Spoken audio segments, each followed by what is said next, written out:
اور اس عقیدہ آخرت پر ایمان لائے بغیر ان باقی عقائد کی بھی کوئی حیثیت اور اہمیت نہیں رہتی، اس لیے کہ اگر اچھے اعمال اور برے اعمال میں کوئی تمیز نہ ہو، حق اور ناحق میں کوئی فرق نہ ہو، کوئی یہاں اچھا کام کرتا ہے وہ بھی ٹھیک، جو برا کرتا ہے وہ بھی ٹھیک، جو حلال کھاتا ہے وہ بھی ٹھیک، جو حرام کھاتا ہے وہ بھی ٹھیک، تو یہ نہیں، اللہ رب العالمین نے فرمایا کہ نہیں،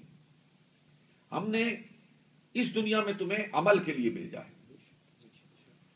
اس دنیا میں ہم نے تمہیں کاشت کرنے کے لیے بھیجا ہے، یہاں تم ایک فصل کو کاشت کرتے ہو، وہ نیکی کی فصل ہو یا بدی کی فصل ہو، تم اسے یہاں پہ کاشت کرتے ہو۔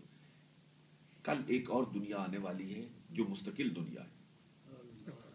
جس میں تم نے ہمیشہ رہنا ہے، یہاں کی کاشت کی ہوئی فصل کو تم نے وہاں پہ کاٹنا ہے۔ فَمَن يَعْمَلْ مِثْقَالَ ذَرَّةٍ خَيْرًا يَرَهُ، جس نے ذرہ برابر نیکی کی ہوگی اللہ رب العالمین اسے اس نیکی کے اجر سے محروم نہیں فرمائے گا۔ وَمَن يَعْمَلْ مِثْقَالَ ذَرَّةٍ شَرًّا يَرَهُ، اور جس نے ذرہ برابر برائی کی ہوگی وہ بھی اس منصف حقیقی کے سامنے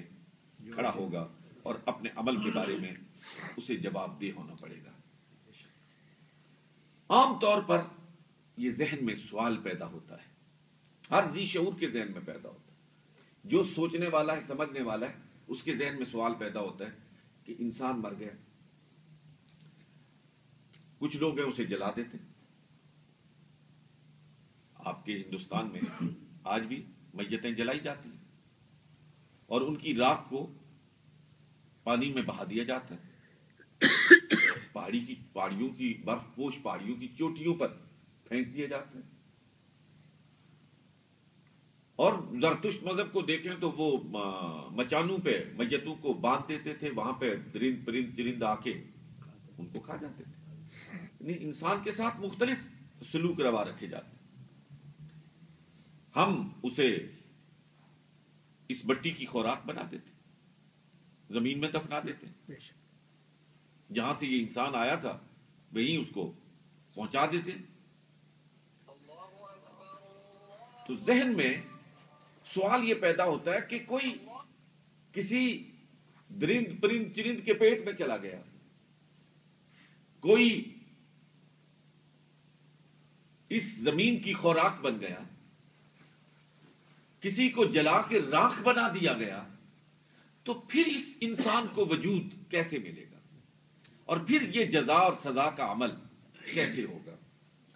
تو اس کا جواب اگر مجھ پر یا کسی صاحب علم و فضل پر، کسی بھی صاحب ذکا پر، کسی مفسر پر، کسی حکیم اور دانا پر چھوڑ دیا جاتا تو اس کے جوابات مختلف ہوتے، ہر ایک اپنے ذہن کے مطابق سوچتا، غور کرتا، اس کا جواب دیتا۔ اللہ رب العالمین نے اس کا جواب انسانی عقل پہ نہیں چھوڑا ہے، انسانی عقل پہ نہیں چھوڑا،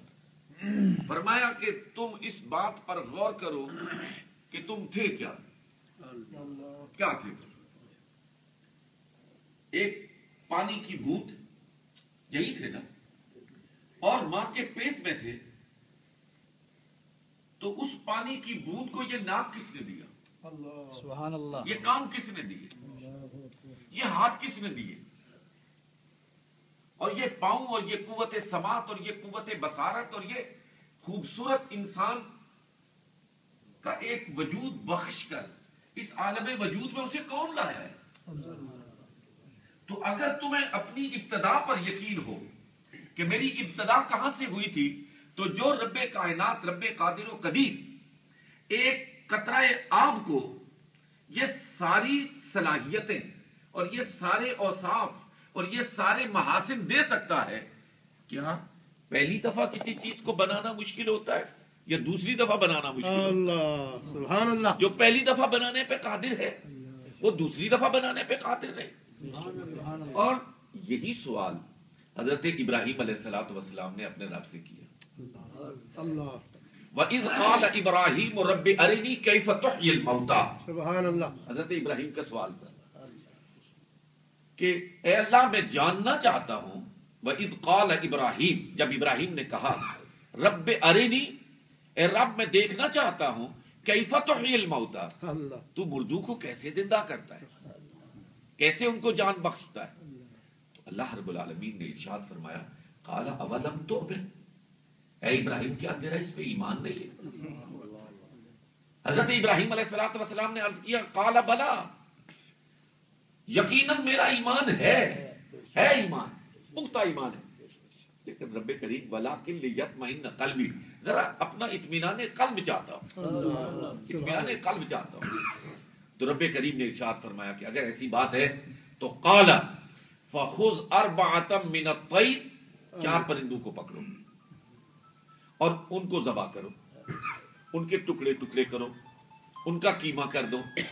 اور ان کا قیمہ آپس میں خلط ملط کر دو، اس کو مکس کر دو، اور کرنے کے بعد اس کو 4 ٹکڑیوں میں تقسیم کرو، اور پھر ان میں سے ہر ٹکڑی کو ایک پہاڑ کی چوٹی پر رکھو، اور پھر تم اس وادی کے درمیان میں کھڑے ہو جاؤ، پھر ایک ایک پرندے کا نام لے کر پکارو، اے ابراہیم ہم تمہیں بتائیں گے کہ کس طرح ہم مردوں کو دیتا کرتے ہیں۔